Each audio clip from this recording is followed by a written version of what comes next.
Horas, Horas, Horas, Balige Academy dari tepian Danau Toba yang indah datang ke hadapan Anda. Coba kita dengarkan dulu ya video ada ini dari TikTok ya, perbandingan antara janji Doeloe dulu dengan sekarang dari Prabowo Subianto ya, kita putarkan ini.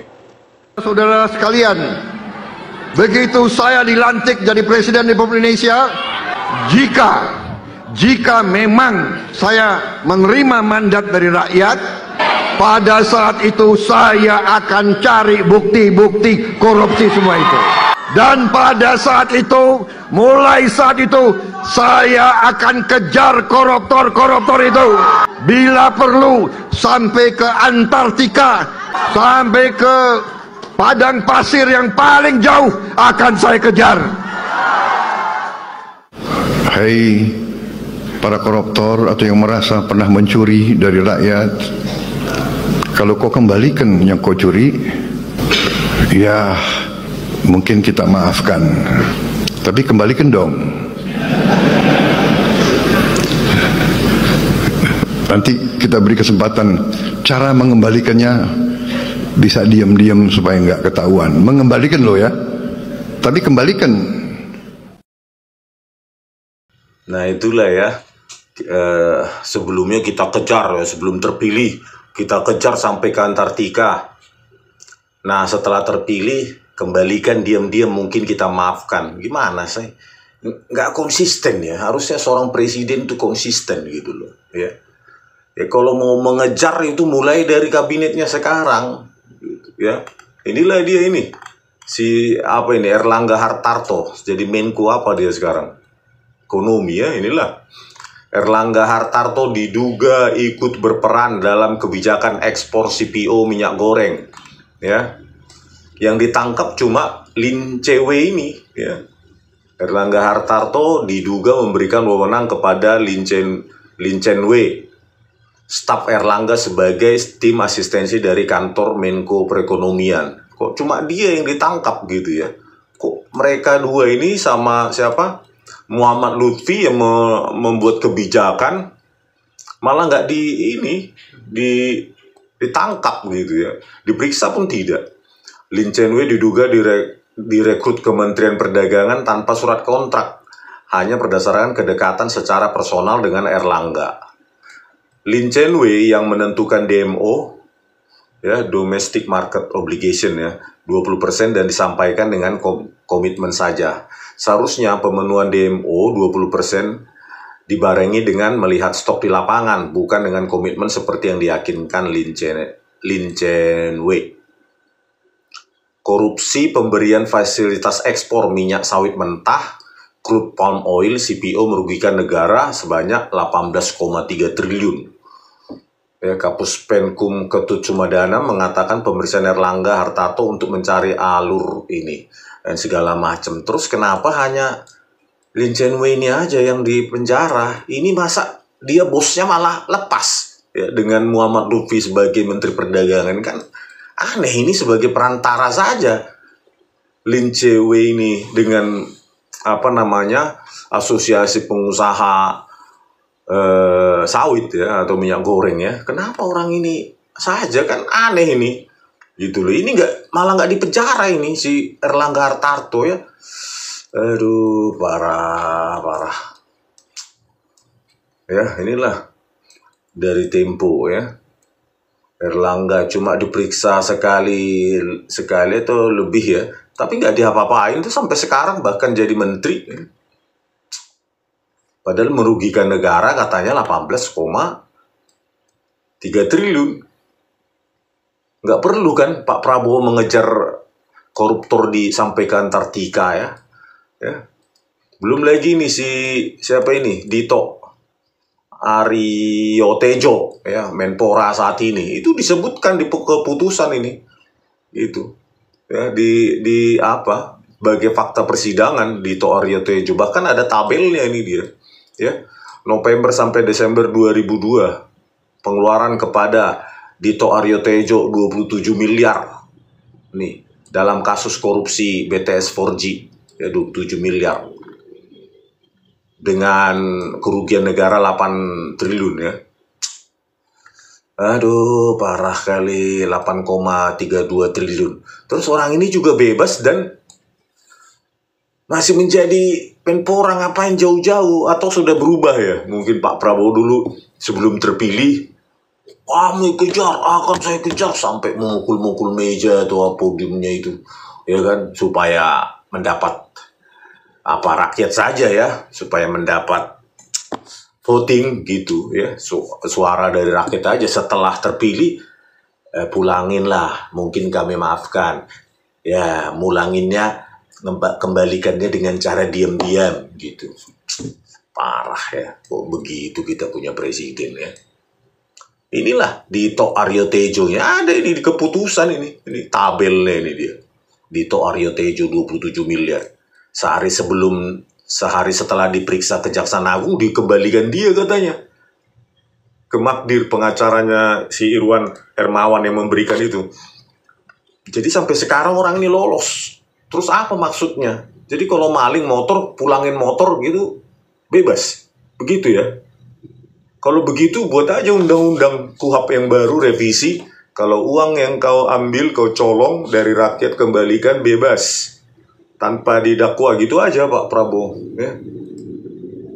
Terus ini lagi, si Sugiono, Menlu Anda sekarang ini. Ya ada ini, di keputusan. Penyerahan uang kepada Nistra Yohan nih. Sebesar 70 miliar. Yang dilakukan sebanyak 2 kali. Yang saksi tidak ingat berapa jumlahnya berdasarkan informasi dari terdakwa Irwan Hermawan ya, ini kasus korupsi BTS 4G juga ya, bahwa uang tersebut diperuntukkan untuk Komisi 1 DPR.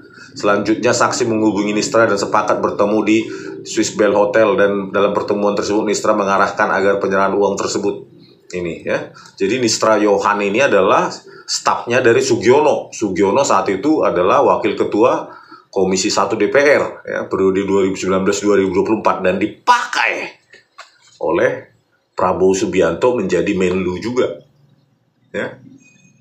Ya, enggak, dan Nistra Yohan ya, baik Nistra Yohan dan Sugiono ini lepas dari jeratan hukum, padahal 70 miliar ya. Uang suap diberikan Irwan Hermawan itu dari mana ya? Dari uang korupsi BTS 4G itu yang merugikan 8, sekian triliun uang negara itu ya, langsung dari APBN mereka bagi-bagi itu suap itu. Dan orang ini lolos itu jadi Menlu, dia petentang-petenteng sekarang kayak orang bersih ya. Dan sialnya lagi Irwan Hermawan ini dikurangi hukumannya oleh Hakim Sugeng Riono ya, dari 12 menjadi 6 tahun. Inilah hukum di Indonesia ya, sudah merugikan negara 8 triliun, menyuap juga ya, dan dikurangi lagi hukumannya oleh Sugeng Riono. Di mana otaknya hakim ini ya? Bingung saya. Ya. Bingung presidennya begitu ya. Mau dibawa kemananya ini Pak Prabowo penegakan hukum di Indonesia? Mau suka-sukanya ya, biar bubar Indonesia ini. Ya. Kalau seperti ini penegakan hukum ya, maka ini akan menjadi distrust publik ya. Ya bisa jadi Anda nggak sampai 5 tahun. Kalau saya pikir penegakan hukum nggak dibenahi begini, karena kekecewaan masyarakat sangat tinggi sekarang tentang penegakan hukum yang amburadul ini ya. Terutama terakhir itu ya, korupsi katanya kerugian negara 300 triliun, tapi hukumannya cuma 6,5 tahun ya. Nggak usah 300 triliun, harusnya kalau sudah di atas 1 miliar itu harusnya ya, kerugian negara di atas 1 miliar harusnya seumur hidup, baru fair. Karena kan kalau nyolong motor yang nilai cuma 10 juta itu bisa 2 tahun ya, 2 tahun 10 juta. Kalau 1 miliar 100 kalinya harusnya, alias 200 tahun, alias seumur hidup. Kan itulah logika matematika sederhana. Tetapi logika yang sesederhana itu tidak diterapkan kepada para maling uang rakyat ini, terutama oleh para hakim-hakim yang merasa paling pintar sedunia gitu. Padahal logika jongkok saja matematika itu nggak lolos ya. Bagaimana mungkin maling motor nilainya 10 juta bisa kena 2 tahun atau 1 tahun lah dulu ya. Tapi yang di atas 1 miliar cuma hitungan berapa tahun Kan kalau 1 miliar berarti 100 kali 100 tahun gitu loh. Nah inilah logika yang mulia katanya. Logika apalah itu? Anak SD aja paham itu. Kalau kau nyolong 10 juta, hukumannya 1 tahun penjara. Maka seharusnya kalau orang yang nyolong 1 miliar, berapa tahunkah di penjara? Itu soal anak SD. Kali 100. Karena 1 miliar adalah 100 dikali 10 juta. Gitu. Kalau yang nyolong 10 juta 1 tahun, maka yang 1 miliar 100 tahun. Atau seumur hidup, kan begitu logikanya. Sesederhana itu pun nggak bisa hukum itu. Kalau itu kan diperlakukan, ya, maka Indonesia ini akan aman dari maling-maling uang rakyat ini. Nggak mau dia busuk di penjara kan. Apalagi kalau dibuat undang-undang itu perampasan aset, sudah dibusuk dia di penjara, dimiskinkan dia, ya mampuslah dia, kan nggak ada yang berani. Itu. Apalagi ini, ya 70 miliar tetap jadi menlunya, ya 27 miliar tetap jadi menporanya. Udah kacau nih negara ini, bah. Nggak ada harapan. Kita kira 100 hari ini ada gebrakan luar biasa penegakan hukum. Ini kasus Vida Cirebon aja pun kayak nggak punya kupingnya, telinganya, mata, mulutnya para pejabat hukum di Indonesia ini. Ya. Udah jelas-jelas ada bukti saintifik SMS almarhum Vina, ya pukul 22.14.10. Dia masih hidup, masih mengirimkan SMS. Tetap aja berlaku itu, ditolak PK-nya. Terus nggak ada harapan lagi. Apalagi lah kalau pembelaan atau sidang PK yang tidak dibela mati-matian dengan sejumlah ahli dan saksi dengan pengacara. Ya udah terima aja, terima apa yang mau dibilang? Ya terima mati jadi rakyat di Indonesia ini. Ya. Belum lagi kasus Jarod Richard yang 1 triliun itu nggak dibongkar juga. Apa saja kasus-kasus yang dia sogok? Apa saja yang kasus-kasus yang dia mainkan? Siapa saja hakim agung yang bermain dan hakim-hakim di bawahnya? Apakah ada jaksa? Apakah ada polisi yang dia mainkan? Nggak dibongkar juga sampai sekarang. Malah kayaknya mau dipeti-eskan juga itu. Jadi penegakan hukum hancur lah pokoknya. Nggak ada harapan. Ya. Oke pemirsa. Sampai sekian dulu dari kami Balige Academy di Tepian Danau Toba yang indah. Horas.